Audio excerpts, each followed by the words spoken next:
ایک دن عتبہ کہنے لگا ابو جہل سے اور دیگر لوگوں سے کہ بڑی ہو گئی لڑائی، بڑی ہو گئی بحث، اس طرح کرتا ہوں میں جا کے نہ تو محمد ابن عبداللہ صلی اللہ، میں جا کے بات کرتا ہوں حضور سے۔ عتبہ آ گیا، کہنے لگا میں مذاکرات کرتا ہوں۔ سب نے کہا چل تو سیانا آدمی ہے، سمجھدار ہے، چلا جا۔ جا کے نہ تو وہی باتیں جو وہ ہمیشہ کرتے تھے، نبی کریم علیہ السلام سے کہنے لگا ہم سارے آپس میں ہیں، برادری ہے، قبیلہ ہے، ایک شہر ہے، پھر بھی لڑائیاں شروع ہو گئی ہیں۔ جو آپ کا کلمہ پڑھتے ہیں وہ الگ ہو گئے، جو ہمارے معاذ اللہ طریقے پہ ہیں وہ الگ ہیں، تو کوئی بات چیت نہ کر لیں بیٹھ کے۔ تو حضور نے فرمایا کرو نا۔ کہنے لگا اگر آپ سرداری چاہتے ہیں تو ہم دیتے ہیں، اور اگر آپ مال و دولت چاہتے ہیں تو معاذ اللہ ہم دیتے ہیں، جو آپ کہتے ہیں ہم کرتے ہیں۔ کسی طرح کا بھی آپ کا مطالبہ ہے تو ہم پورا کرنے کو تیار ہیں، تو آپ بتا دیں ہم وہ کر دیتے ہیں۔ وہ بڑی اس نے لمبی چوڑی تقریر کی، جتنی آفرے گنا سکتا تھا گنوائیں۔ کریم خاموش رہے۔ جب اس کی بات پوری ہو گئی تو حضور فرمانے لگے میں بھی کچھ بولوں؟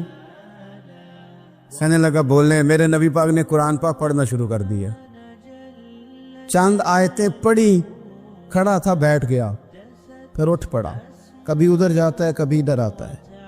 حضور نے تلاوت ختم کی، کہا کوئی بات کرنی ہے؟ کہنے لگا نہیں مجھے اجازت دے دے۔ واپس گیا، جب گیا نا تو ابو جہل دور سے دیکھ کے کہنے لگا جو گیا تھا وہ تو عتبہ تھا، اور یہ جو آ رہا ہے یہ کوئی اور ہے، یہ کوئی اور ہے، یہ وہ نہیں ہے جو گیا تھا۔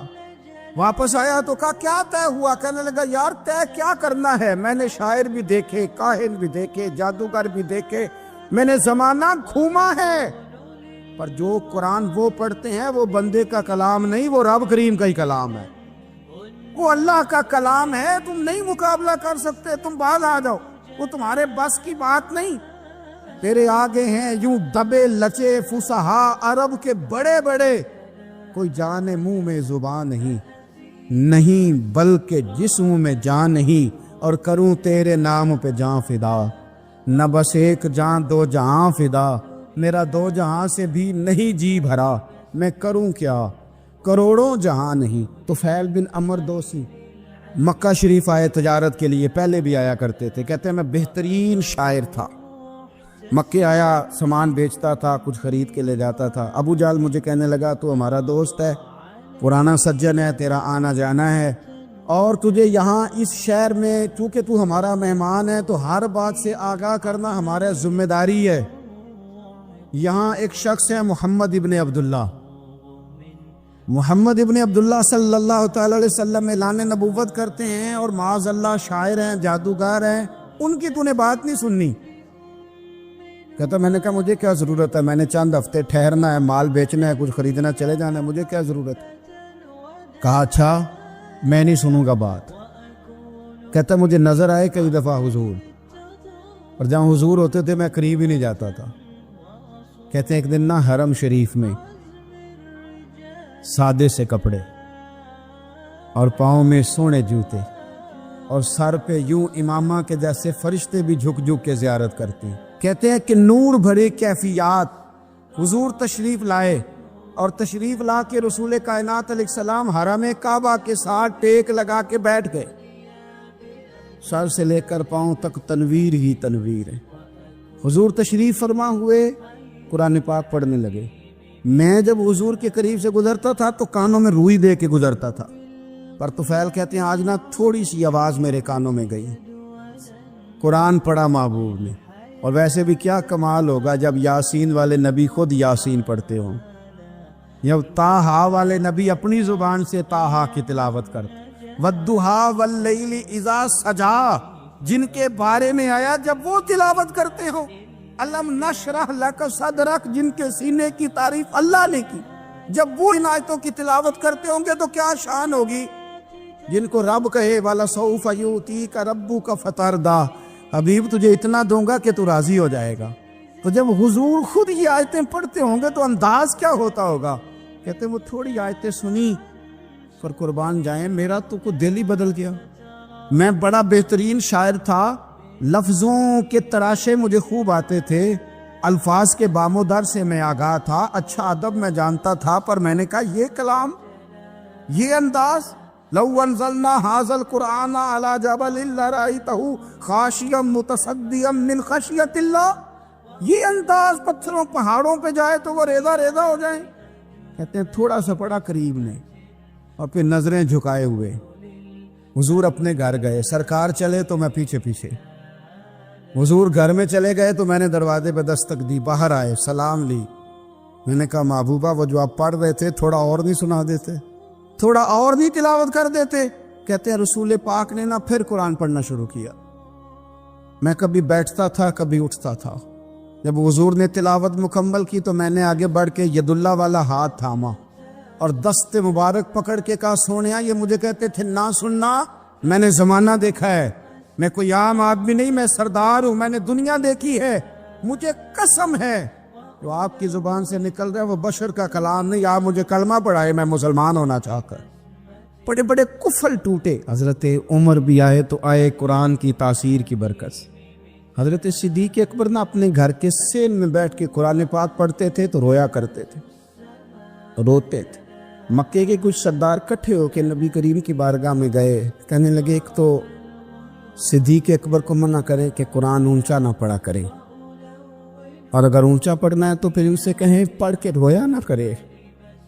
حضور نے فرمایا اپنے گھر میں بیٹھ کے پڑھتا ہے روتا ہے، تمہیں کیا؟ یا رسول اللہ یہ ابو بکر صدیق جب قرآن پاک کی تلاوت کر کے روتے ہیں نا تو ہماری بچیاں بھی رونے لگتی ہیں. ہماری عورتیں گھر کا کام کاج چھوڑ کے تو صدیق اکبر کے دروازے پہ کھڑی ہو کے روتی رہتی. حضور ان سے کہیں یہ قرآن سے جو شغف ہے ان کا، کہاں گئے مسلمان جو قرآن پڑھنے والے تھے، کدھر گئے؟ سارا کچھ ہی ہمارا موبائل لے گیا. میں کس طرح یہ بات بیان کروں کہ کچھ لوگوں نے رمضان میں بھی قرآن پاک ایک بھی ختم نہیں کیا، رمضان شریف میں بھی ایک قرآن پاک کی توفیق نہیں ہوئی. لے گیا سارا کچھ، ہماری خوش گپیاں. کمال ہو گئی، ہم نے سوچا ہی نہیں، فکر ہی نہیں کی. سنگیو واپس آؤ، قرآن پاک سے پیار کرو، قرآن پاک سے محبت کرو، قرآن کی تعلیم حاصل کرو. لوگ کہتے ہیں میں بوڑھا ہو گیا ہوں، زبان موٹی ہو گئی ہے، قرآن کیسے سیکھوں؟ 38.5 سال کی عمر میں کلمہ پڑھا حضرت صدیق اکبر نے. کچھ صحابہ ان سے بھی عمر میں زیادہ تھے تو بڑی عمر میں دین سیکھا کہ چھوٹی عمر میں سیکھا؟ ہمیں کیا ہو گیا ہے؟ قرآن پاک کی طرف توجہ کرو. میرے نبی پاک علیہ السلام نے فرمایا اس قرآن کی برکت سے اللہ قوموں کو عروج عطا کرے گا، اس کی برکت سے ہی قوموں کو زوال ہوگا. حضرت عائشہ صدیقہ کہتی ہیں حضور رات کو نماز کی نیت باندھتے تھے تو ایک ہی آیت پڑھتے تھے، ساری رات ایک ہی آیت پڑھتے رہتے تھے، روتے رہتے تھے. اور جب حضور روتے تھے تو جس طرح ہنڈیا ابلے تو آواز آتی ہے، اس طرح حضور کے سینے سے آواز آتی تھی. جبیر بن مطعم کہتے ہیں میں بدر کے قیدیوں کے بارے میں بات کرنے آیا حضور سے، نبی پاک مغرب کی جماعت کرا رہے تھے. جب میں مدینے پہنچا تو مسجد نبوی کے باہر کھڑے ہو کے میں نے حضور کی تلاوت سنی. فرماتے بس میں تو بات کرنے آیا تھا نا، تو وہ آیتیں سنی تو مجھے یوں لگا مجھ پہ بجلیاں گر رہی. کون ہے جو میرے دل کے کفر اور کفل دھو رہا ہے؟ بس قرآن سنتا گیا اور رب مجھے ایمان کی توفیق عطا فرماتا گیا. میں نے کلمہ پڑھ لیا، مسلمان. قرآن ہی ہمارے ہر مسئلے کا حل ہے. میں کیا کروں؟ قرآن پڑھتے ہیں ہمارے ہاں پر قبروں پہ پڑھا جاتا ہے، پر ختموں پہ. کیا قرآن پاک کا یہ حق نہیں تھا کہ وہ شادی والے دن بھی پڑھا جاتا؟ کیا قرآن پاک کا یہ حق نہیں تھا کہ وہ اسمبلی میں بھی پڑھا جاتا؟ قرآن پاک نہ شکایت کر رہا ہے، شکایت کرتا ہے کہ ان لوگوں نے نا مجھے ختموں پہ پڑھا ہے، اسمبلی میں نہیں پڑھا. وزیر اعظم کے خطاب سے پہلے تلاوت ہوتی ہے تو یہ تلاوت کے بعد یہ اعلان کیوں نہیں کرتے کہ ہم کریں گے وہ جو قرآن کہے گا؟ صدر کے خطاب سے پہلے تلاوت کراتے ہو تو یہ کیوں نہیں کہتے کہ اب ہوگا وہ جو قرآن کہہ رہا ہے؟ اسمبلی کا اجلاس تلاوت قرآن پاک سے شروع کرتے ہو تو یہ بھی تو کہو نا قرآن کے مطابق فیصلے ہوں گے. عدالتوں میں قسمیں اٹھانے کے لیے قرآن رہ گیا ہے، اس پہ ہاتھ رکھ کے کہو جو کہوں گا سچ کہوں گا. آج کے بعد وکیل بھی ہاتھ رکھے نا قرآن پاک پہ، جج بھی ہاتھ رکھے قرآن پاک، گواہ بھی رکھے، ملزم بھی رکھے اور مدعی بھی بتائے کہ اس نے پرچہ صحیح درج کرایا ہے، اس نے صحیح درج کرایا ہے، نام صحیح لکھوائے، اور یہ سارے بتائیں جج سے لے کر ملزم تک کہ ہم فیصلہ وہ کریں گے جو قرآن پاک نے ہمیں کہا. صرف قسموں کے لیے رہ گیا؟ 2 صورتیں پڑھنی نہیں آتی اور تم بیچ میں قرآن پاک کو لا کے قسمیں اٹھاتے ہو؟ وہ تاجر جو دکان شروع کرنے سے پہلے تلاوت کراتا ہے، کس لیے کراتا ہے؟ کہ میں تجارت قرآن پاک کے مطابق کراؤں گا، اس لیے کراتا ہے؟ وہ تو کہتا ہے ذرا دکان صحیح چلے، ذرا برکت آ جائے۔ برکت نری تلاوت کرانے سے نہیں آئے گی، قرآن کے مطابق تجارت کر، پھر زیادہ برکت آئے گی۔ نبی پاک صلی اللہ تعالی علیہ وسلم کی حدیث اور روایت کرتے ہیں حضرت سلمان فارسی رضی اللہ تعالیٰ عنہ، اور ساتھ ہیں سیدنا بلال حبشی رضی اللہ تعالیٰ، فرماتے ہیں ہم نہ گھر سے نکلے، حضور نے فرمایا ذرا جلدی چلو، ایک ضروری کام ہے۔ فرماتے ہیں بڑی تیزی کے ساتھ آج روٹین سے ہٹ کر محبوب نے تیز تیز قدم مبارک اٹھائے، تیز تیز، اور فرماتے ہیں ایک گلی ہم نے کراس کی، دوسری گلی میں جو پہنچے تو پھٹے پرانے کپڑے، سادی سی بی بی، اور حالت بتاتی تھی کہ بیچاری کسی غریب گھر کی ہے۔ وہ سڑک پہ کھڑی تھی اور رو رہی تھی۔ میرے کریم رسول نے فرمایا بلال اسے پوچھو کیا مسئلہ ہے، کیوں روتی ہے؟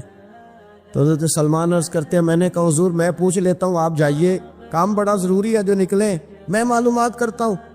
تو محبوب نے فرمایا نہیں، اس کے آنسو پوچھنے سے ضروری کوئی کام بھی نہیں، پہلے اس کی داد رسی ہوگی، اسے پہلے پوچھا جائے گا۔ روتے نہیں رہتے لوگ گھروں میں، لوگ گزر نہیں جاتے چپ کر کے؟ کتنے لوگ تڑپتے، کون احساس کرتا ہے؟ نبی پاک سید عالم صلی اللہ علیہ وسلم رکے اور اس خاتون سے پوچھا کیا بات ہے؟ اس نے کہا کہ بات کوئی بھی نہیں، میرا ایک ہی موٹا سا مسئلہ ہے۔ کہا وہ کیا؟ کہنے لگی میں غریب ہوں، اور غریبی بذات خود بہت بڑا گناہ ہوتی، لوگ بڑا جرم سمجھتے ہیں اس کو بذات خود۔ میں نے شروع میں کہا نا کہ مذہبی سٹیج کی بھی صدارت غریب آدمی نہیں کر سکتا، کیونکہ غریب جو ہوا جد کول دتھی ہونی انہیں نیڑے بہنا ہے نا جی، جد کول نہیں انہیں تو پیچھے جا کے بہنا ہے، تے اس کو کہڑا دتھی ہے۔ اس سٹیج پہ بھی غریب آدمی کی صدارت نہیں ممکن، ہو ہی نہیں سکتا۔ میرے رسول پاک سید عالم صلی اللہ تعالی علیہ وآلہ وسلم نے فرمایا پہلے اسے پوچھو کیا مسئلہ ہے۔ وہ کہنے لگی میں غریب ہوں، بوڑھی ہو گئی ہوں، ساری زندگی غلامی میں گزاری ہے، تیل لینے آئی تھی 5 دینار کا، بوتل میں تیل بھروایا ہے، اور اب بوڑھی ہوں نا تو کمر درد کرتی ہے، پیر پیچھے موڑا ہے تو میں گری ہوں، تیل زمین پی گئی ہے، اب زمین تو واپس نہیں کرتی، لیکن واپس جاؤں گی تو ایک یہودی عورت کی ملازمہ ہوں، وہ درے سے مارے گی، کھال ادھیڑ دے گی، میں بڑی پریشان ہوں، اب نہیں مار کھائی جاتی، ہڈیاں بوڑھی ہیں، قربان جاؤں۔ حضرت بلال کو حضور نے حکم دیا، فرمایا دوڑ کے گھر جا 5 دینار لا۔ فرماتے 5 دینار لائے، تیل خرید کے دیا، وہ پھر رونے لگی۔ فرمایا آپ کیوں روتی ہے؟ اس نے کہا بتایا نا غریب ہوں، غریب کا جرم کوئی نہیں ہوتا، لیکن پیس دیا جاتا ہے، پھر بھی مار تو اب بھی پڑے گی، اب کیوں پڑے گی؟ اور اس کرنے لگی محبوبہ مار اس لیے پڑے گی کہ دیر سے کیوں آئی ہے۔ تو میرے کریم رسول اور وہ بی بی حضور ابھی آئے ہیں مدینہ طیبہ، امام یوسف صالحی فرماتے ابھی آئے تھے حضور، سبل الہدیٰ والرشاد کے مصنف کہتے ابھی آئے تھے نبی پاک، وہ جانتی بھی نہیں تھی۔ تو سید عالم صلی اللہ تعالی علیہ وسلم نے فرمایا اچھا مار پڑے گی؟ کہا ہاں۔ او بھائی کونسلر جو کل آپ کو کہہ رہا تھا نا میں آپ کا خادم ہوں، کونسلر بے گناہ، بلکہ ہمارے SHO صاحب اگر چودھری پہ پرچہ آ جائے تو اس کو ٹیلی فون کر کے پوچھتے ہیں صاحب جی تہاڈے خلاف درخواست آئی ہے، کی کرنا ہے؟ تو غریب آدمی بیچارہ، اس کی غلطی یہ تھی کہ وہ غریب تھا تو اس نے ریڑھی لگا لی چوک میں، اس کو دبوچ کے لے گئے، تینوں پتہ نہیں اتنے نہیں کھلوئی دا، اس کے پاس کل انویسٹمنٹ ہی 5000 تھی، سارا لے گئے۔ پھر وہ کونسلر صاحب کے پاس چلا گیا، سر میرے نال چلے آ دے ذرا میں تھانے جانا ہے، انہوں نے کہا گڈی کرائی آ، پیسے ہیں نہیں ہمیں تھانے جائیے۔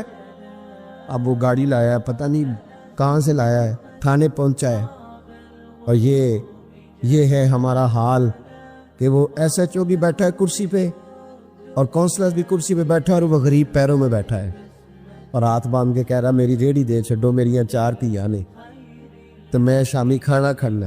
کدھر گیا امت کا وہ ذوق؟ ساری زندگی نعتیں سننے والوں بتاؤ تو صحیح نعت نے تاثیر کیا دی ہے روح؟ اگر ابھی بھی گھاڑی غریب کے پاس کھڑی نہیں ہوتی تو پھر کیا اثر ہوا ساری زندگی نعت سننے کا؟ میرے مصطفیٰ کریم سید عالم صلی اللہ تعالی علیہ وسلم نے فرمایا اس خاتون سے یہاں کونسلر ساتھ نہیں جاتا، کہتا کر لیا ٹیلی فون، سویرے 9 بجے پہنچ جانا۔ پر کائنات کی سب سے معزز شخصیت حضرت سیدنا بلال حبشی رضی اللہ تعالیٰ عنہ فرماتے ہیں میرے نبی پاک نے فرمایا بی بی چل میں تیرے ساتھ چلتا ہوں، گویا اللہ کی ساری رحمتیں اس کے ساتھ ساتھ چلنے لگی۔ اور آگے آگے نہیں، ساری کتابیں پڑھ لو، وہ پھٹے پرانے کپڑوں والی بی بی آگے آگے اور اللہ کے کریم رسول پیچھے پیچھے، ساری گلیاں اس نے پھرائی، مدینے کی صحرا آ گیا۔ ایک دروازے پہ دستک دی، سے مالکن آئی، وہ بی بی بعد میں کہتی ہے میں بھی بڑی ڈاڈی تھی، طاقت ہی نہیں تھی میرے سامنے کو کھڑا ہو سکے، لیکن جب میں باہر نکلی تو میں نے نور کے حالے میں لپٹی ہوئی ایک عظیم ہستی کو دیکھا۔ فرماتے محبوب کے گورے چٹے رنگ کے اوپر کالی زلفیں اور محبوب پاک کی مقدس آنکھیں جب تک بات کرتے رہے نظریں زمین پہ جھکی رہی۔ شرم و حیا والے رسول نے بڑے میٹھے، بڑے دھیمے، بڑے خوبصورت لہجے میں کہا، بریلی کے امام فرماتے ہیں نیچی نظروں کی شرم و حیا پہ درود۔ بڑے دھیمے لہجے میں فرمایا تیری نوکرانی ہے تیری؟ عورت کہتی ہے میں تو حضور کے جلووں میں محب ہو گئی کہ سادگی میں اتنا حسن میں نے دیکھا ہی نہیں، تیری نوکرانی ہے؟ کہا ہاں۔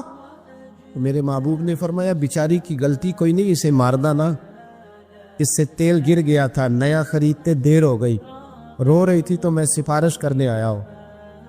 وہ خاتون کہتی ہے کسی کی نہیں مانی تھی، پر محبوب کے جملوں میں تاثیر اتنی تھی، ککھ سواد نہیں مشری اندر، اسا کھنڈا می چکھ ڈٹھیاں، اینا ساریاں شہواں نالوں گلاں سجن دیا مٹھیاں۔ فرماتے نبی پاک صلی اللہ تعالی علیہ وآلہ وسلم نے فرمایا کچھ نہ کہنا، کہنے لگی نہیں کہتی، میرا وعدہ رہا، کچھ نہیں کہوں گی۔ اب میرے حبیب نے پھر نظر اٹھائی اور اس غریبنی کی طرف دیکھا اور فرمایا تو اگر کہے تو میں جاؤں، تو اگر کہے تو میں خود بھیک دے، خود ہی کہے منگتے کا بھلا ہو، تو اگر کہے تو میں جاؤں۔ اس نے خراج پیش کیا تو چند آنسو گرائے، کہنے لگی محبوبہ جیسے بندہ نوازی۔ حضور نے رخ پھیرا، حضرت بلال کہتے میں پیچھے رہ گیا تو وہ دونوں بیویاں دوڑ کے میرے پاس آئی، کہنے لگی بتا تو صحیح ہے کون، یہ بتا تو صحیح کون تھے؟ تو حضرت بلال کہنے لگی تم نہیں جانتے؟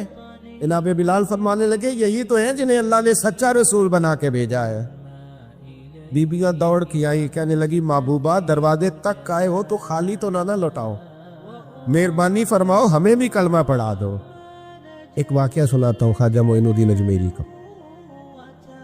عطائے رسول ہند الولی حضرت خواجہ معین الدین اجمیری رحمت اللہ تعالی علیہ، میرے حضرت صاحب فرمایا کرتے ہیں ہم کتر قادری ہیں، پر ہم کھل کے یہ بات مانتے ہیں کہ ہندوستان کے بادشاہ کا نام معین الدین اجمیری ہے، یہ ببانگے دول مانتے ہیں۔ بہرحال ہند الولی حضرت خواجہ ہے اجمیری ہے۔ خواجہ اجمیری جب نئے نئے آئے نا یہاں اجمیر شریف میں، آپ نے خیمہ لگایا تھا، کپڑے کا خیمہ لگا کے اس میں رہتے تھے۔ تو ایک نوجوان تھا وہ باہر رہتا تھا اجمیر سے، تو وہ آیا کچھ دنوں کے لیے، پڑھائی سے فارغ ہو کے، اجمیر کا رہنے والا تھا لیکن باہر رہتا تھا۔ جب یہاں آیا نا وہ عصر کے بعد وہ گزرتا خواجہ اجمیری کے خیمے کے سامنے سے، جھونپڑی کے سامنے سے، تو خواجہ صاحب عصر کے بعد بیٹھ کے رویا کرتے تھے۔ عاشق دا کام نہیں رونا تونا، بنا رویو نہیں منظوری، اے عاشق سدا ہی روندا رہندا پاویں وصل ہوئے تے پاواں دوری، رویا کرتے۔ تو نوجوان بڑا سادہ سا تھا، بچپن میں والد فوت ہو گئے، صرف ماں ہی ماں تھی۔ ایک دن اماں سے جا کے کہنے لگا یہ مسلمانوں کا سادھو روتا کیوں ہے؟ اماں کہنے لگی مجھے کیا پتا۔ بچہ کہتا میرے اندر تجسس بڑھ گیا کہ بابے سے پوچھوں تو صحیح کیوں روتا۔ 2 4 5 10 دفعہ میں گزرا، ایک دن بے چین ہو کے میں کمرے میں چلا گیا اجرے میں، تو میں نے کہا بابا کیوں روتے ہو؟ کہنے لگے مجھے اپنے شیخ کی یاد آتی، مجھے یاد آتی۔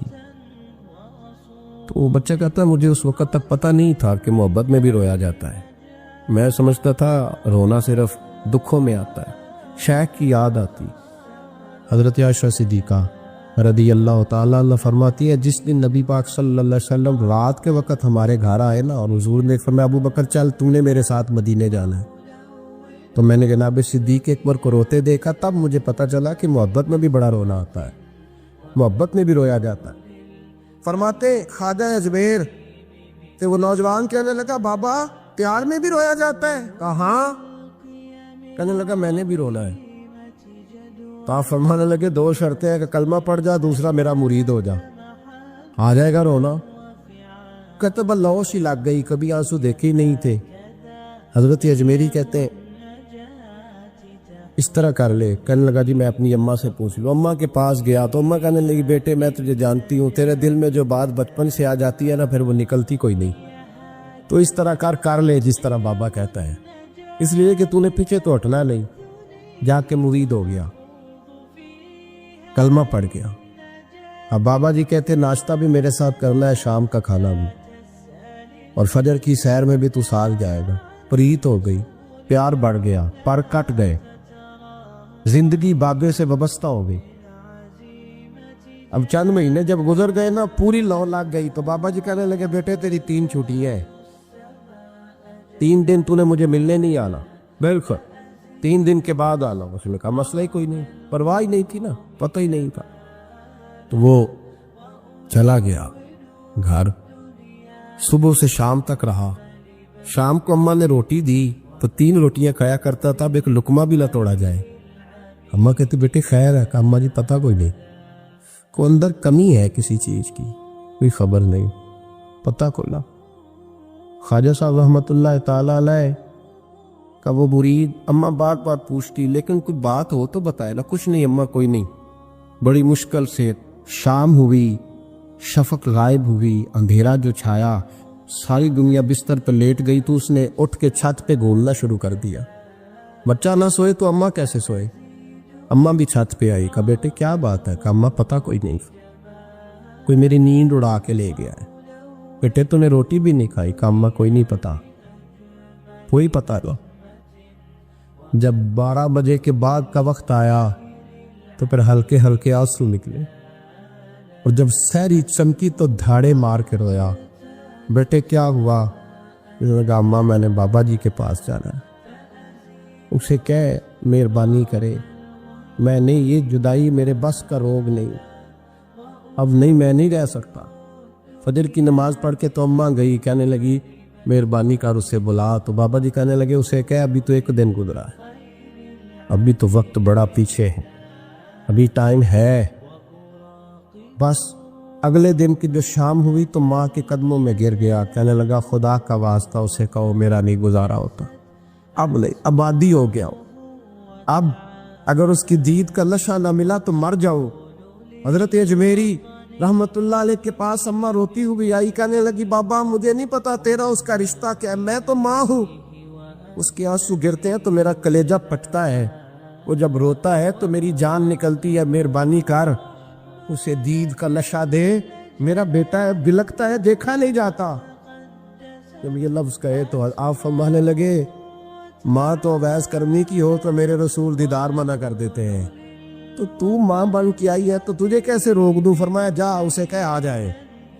اب وہ وہاں سے نکلا تو دوڑا آیا اور آ کے کھڑا ہوا تو حضرت اجمیری مریدوں کو سبق پڑھا رہے تھے، کتاب کھلی ہوئی، بات ہو رہی تھی مریدوں کے ساتھ گفتگو ہو رہی۔ وہ آ کے کھڑا ہو گیا، ایک نظر یوں اٹھائی تو دروازہ، بڑی دیر سے کھڑا، یوں نظر اٹھائی اس کی طرف دیکھا، بس دیکھا ہی تھا کہ وہ دھاڑے مار کے رونے لگا۔ تو حضرت اجمیری نے مسکرا کے ایک جملہ کہا، فرمایا پتہ چل گیا محبت میں بھی رونا آیا کرتا ہے، پتہ چل کے دوڑ کے قدموں میں آیا۔ تو پھر لوگ کہتے ہیں جب وہ آیا نا تو آنسو حضرت اجمیری کے بھی نکل گئے، رو پڑے، آہیں نکلی۔ فرمانے لگے بیلیا رات سویا نہیں نا؟ کہا حضور نہیں۔ فرمایا میں بھی نہیں سویا، تو اگر بیدار تھا تو کل شام روٹی نہیں نہ کھائی؟ حضور نہیں کھائی۔ فرمایا میں نے بھی کوئی نہیں کھائی۔ یہ محبت 2 طرفہ ہوتی ہے، یک طرفہ تھوڑی ہوتی، اگر تو نے نہیں کھائی تو میں نے کب کھائی؟ میرے بھائی ہمارے مشائخ نے محبت کی زنجیروں میں باندھا مریدوں، وہ بند گزارے ہی نہیں ہوتے تھے، وقت ہی نہیں گزرتا، صبح اور شام میں وابستہ رہتی تھی، کوئی پابندی نہیں تھی ان پر، ان کی طرف سے کوئی جبر نہیں تھا، لیکن یہ غنگ، یہ انداز، یہ ڈھنگ، پھر جو شیخ کی یاد میں رونا سیکھ جاتا تھا نا، اس کے لیے مدینے کی یاد میں رونا آسان ہو جاتا. اعلیٰ حضرت نے کتاب لکھی ہے الامن والاولا، اس میں آپ فرماتے ہیں جو حضور کی پناہ میں آ جاتا ہے نا وہ بچ جاتا ہے. اللہ کرے آپ کو سمجھ آئے میری بات کی. جو حضور کی پناہ میں آ جاتا ہے، وہ جو دنیا دار رہتا ہے، مالدار رہتا ہے، حضور کی پناہ میں نہیں آتا وہ بے سکون رہتا ہے. فرماتے ہیں یہاں دنیا میں بھی حضور کی پناہ میں آ جاؤ، آج لے ان کی پناہ. اور آج دلیل آپ نے ابن ماجہ کی حدیث لکھی ہے، حضرت تمیم داری حدیث کے راوی ہیں، اعلیٰ حضرت نے لکھی ہے. فرماتے ہیں جو حضور کی پناہ میں آیا بچ گیا. دلیل دیتے ہیں، فرمایا انسان جانور بھی آتے تھے تو بچ جاتے. حضرت تمیم داری رضی اللہ تعالیٰ عنہ فرماتے ہیں کہ ہم کھڑے تھے، ایک اونٹ دوڑتا ہوا آیا. نبی کریم صلی اللہ علیہ وسلم کے پہلے اس نے قدموں پہ سجدے کیے. صحابہ کہنے لگے حضور ہمیں بھی اجازت دیں. فرمایا وہ تو بے زبان ہے، اسے تو پتہ کوئی نہیں، پیش نظر ہے وہ نو بہار، سجدے کو دل ہے بے قرار، روکیے سر کو روکیے یہی تو امتحان ہے. فرمایا اسے کیا پتا، تم تو مکلف ہو شریعت کے، تمہیں اجازت نہیں ہے. اور اعلیٰ حضرت نے 2 ٹوک لکھا ہے، فرمایا سوائے خدا کے کسی کو تعظیمی سجدہ بھی حرام ہے. یہ نوٹ کر لیں میری بات. اور اعلیٰ حضرت نے فتاوی رضویہ میں لکھا ہے کسی قبر پہ جاؤ تو 4 ہاتھ دور کھڑے رہو. اللہ کرے آپ کو سمجھ آئے. کتنے ہاتھ؟ 4 ہاتھ دور کھڑے رہو، سورۃ فاتحہ پڑھو، درود شریف پڑھو، جس قبر پہ گئے ہو ان کی روح کو اصال ثواب کرو، ان کے وسیلے سے دعا مانگو. اعلیٰ حضرت فرماتے ہیں قبر کو سجدہ بالاتفاق حرام ہے، طواف قبر کا کرنا بالاتفاق حرام ہے. بوسہ لینے میں اختلاف ہے کہ جائز ہے کہ ناجائز ہے، لیکن بوسے سے بھی چونکہ شک پڑتا ہے تو فرماتے ہیں احمد رضا کی رائے یہ ہے کہ بوسہ لینے سے بھی بچا جائے. وہ آ گیا تو اس سے اگلی باتیں کرتا ہے، بس خاموش رہ، باادب رہ اور پیچھے رہ. تو حضرت تمیم داری کہتے ہیں یہ حدیث اعلیٰ حضرت نے لکھی ہے الامن والاولا میں. فرماتے ہیں کہ اونٹ نے پہلے سجدہ کیا، قدم چومے، پھر اس نے حضور کے کان میں کوئی بات کہی. روزے دے دوالے نے غلاماں دیاں ٹولیاں، ایک پیا سندا کروڑاں دیاں بولیاں. یعنی اونٹ نے بات کی تو حضور نے وہ بھی سن لی. اعلیٰ حضرت کہتے ہیں جو پناہ میں آتا ہے بچ جاتا ہے. کہتے ہیں رسول کریم نے نا اونٹ کی پشت پہ ہاتھ پھیرا اور اللہ کے محبوب فرمانے لگے فکر نہ کر، اب تو آ گیا ہے نا تو جیسے تو کہے گا ویسے ہی ہو جائے گا، جیسے تو کہے گا ویسے ہی. ابن ماجہ میں موجود ہے، پر میں چونکہ فاضل بریلوی رحمۃ اللہ علیہ کی کتاب سے پیش کر رہا ہوں الامن والاولا سے، تو میں اسی انداز میں پیش کر رہا ہوں جس انداز میں وہاں ہے. حضرت تمیم داری کہتے ہیں کہ ہماری سمجھ میں بات کوئی نہ آئی. تھوڑی دیر گزری تو کچھ لوگوں نے ہاتھوں میں رسیاں پکڑی ہیں، خنجر پکڑے ہیں، دوڑے آئے، یا رسول اللہ یہ ہمارا اونٹ ہے. حضرت تمیم داری کہتے ہیں میں نے دیکھا کہ جب وہ آ گئے نا خنجر لے کے تو اونٹ حضور کے پیچھے چھپ گیا. آج لے ان کی پناہ، آج مدد مانگ ان سے. وہ حضور کے پیچھے چھپ گیا. تو کہتے ہیں کہ نبی کریم صلی اللہ تعالی علیہ وسلم نے فرمایا کیا مسئلہ ہے بھائی؟ یا رسول اللہ ہمارا اونٹ ہے. ذبح کرنے لگے تھے دوڑا آیا ہے. تو حضور فرمانے لگے وہ تو تمہاری شکایت کر رہا ہے. وہ کہتا ہے یا رسول اللہ میں نے برسوں ان کی نوکری کی، برسوں میں نے بڑی نوکری کی. صحیح کہتا ہے یا رسول اللہ؟ ٹھیک کہتا ہے. حضور اب بوڑھا ہو گیا ہوں، تھوڑا زیادہ بوجھ نہیں اٹھا سکتا، تو مجھے ذبح کر کے کھانا چاہتے ہیں، میں مرنا نہیں چاہتا. نبی کریم فرمانے لگے اچھے لوگ یہ صلہ دیتے ہیں. انہوں نے عرض کی حضور آپ حکم کر دیں، ہم اس کو چھوڑ دیتے ہیں یا رسول اللہ، نہیں ذبح کریں گے، خدمت کریں گے. حضور فرمانے لگے نہیں، اب میرے پاس آیا ہے نا، اب میں نے واپس نہیں کرنا. آج ہو گیا ہے، آج لے ان کی پناہ، آج مدد مانگ ان سے، آج ہو گیا یا رسول اللہ پھر رکھ لیں. حضور نے فرمایا نہیں بھائی پیسے بتاؤ کتنے ہیں. یا رسول اللہ نہیں کچھ نہیں. نبی کریم علیہ السلام نے فرمایا نہیں بتاؤ کتنے ہیں، بتاؤ کتنے ہیں. انہوں نے کہا حضور ایک دفعہ ریٹ لگایا تھا تو 100 دینار لگا تھا. حضور نے فرمایا بلال دے دو 100 دینار. 100 دینار دے دیا. اعلیٰ حضرت فرماتے ہیں دیکھو ان کی پناہ میں آنے کی برکتیں کتنی ہیں. ان سے کہا تم جاؤ، وہ چلے گئے. حضور نے پشت پہ ہاتھ پھیرا، فرمایا جا تو آزاد ہے. حضرت تمیم داری کہتے ہیں وہ پہلے گیا پھر پلٹ کے آیا. اس نے نبی پاک کے کان میں کو بات کی، کئی باتیں کی، پر میں ایک بات کرتا ہوں، کئی باتیں کی، ایک بات کی تو حضور رو پڑے. اونٹ چلا گیا، ہم نے عرض کی حضور یہ کیا کہہ گیا ہے؟ تو محبوب فرمانے لگے یہ کہہ گیا یا رسول اللہ جس طرح آپ نے مجھے چھری سے بچایا ہے میں دعا کرتا ہوں اللہ آپ کی امت کو جہنم سے محفوظ فرمائے، اللہ جہنم سے بچائے آپ کی امت، اس طرح مجھے چھری سے آپ نے محفوظ کیا۔ اعلیٰ حضرت فرماتے ہیں کن چکروں میں پڑے ہوئے ہو، کن چکروں میں؟ پیسوں کی پناہ لیتے ہو، عہدوں کے پیچھے چھپتے ہو، دولت کے پیچھے چھپتے ہو، تعلقات کے پیچھے چھپتے ہو، فرمایا مصیبت آئے گی تو یہ سارے ہٹ جائیں گے۔ اگر پناہ لینی ہے تو مدینے والے محبوب کی پناہ لو، دروازے رسول پہ آؤ، نبی کریم کی بارگاہ میں جھکو، حضور سے پیار کرو۔